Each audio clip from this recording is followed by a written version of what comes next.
na ko ng panglagay kong gulay.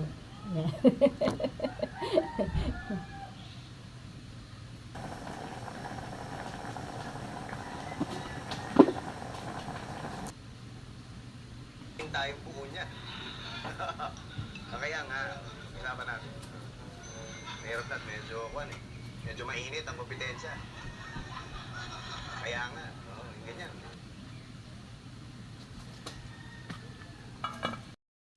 Nakaharvest na ko ng panglagay kong gulay. Ang lulutuin natin ngayon ay dinengdeng.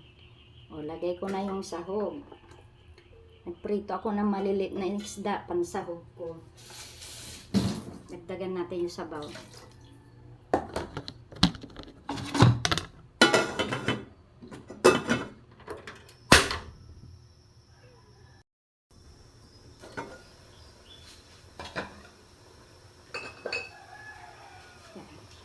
Lagyan ko na ng bagoong kumukulo na.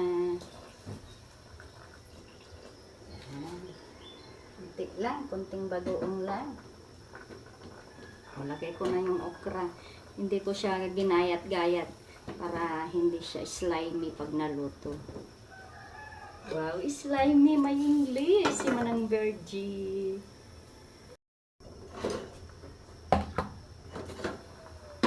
Yan. Sunod ko na rin tong sitaw.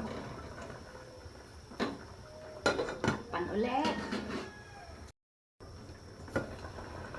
Yan, naluto ng sitaw. Lagyan na natin ng magic sarap.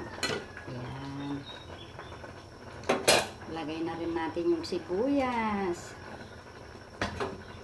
Pati na rin ang alugbati. Yan.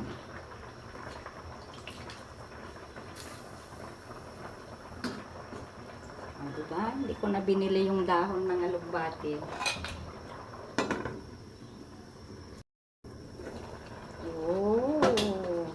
Naluto ng ating dinengdeng.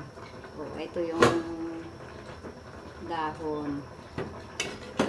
Oy, luto na.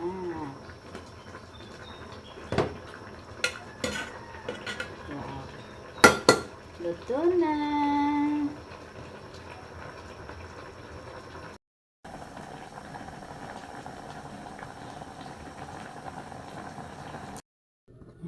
Kain tayo.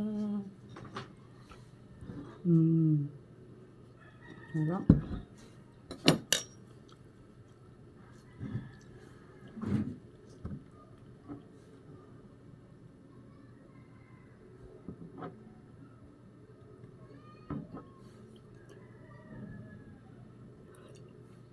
Wow. Kahit ganito lang ulam ko araw-araw, ayos na. Huh?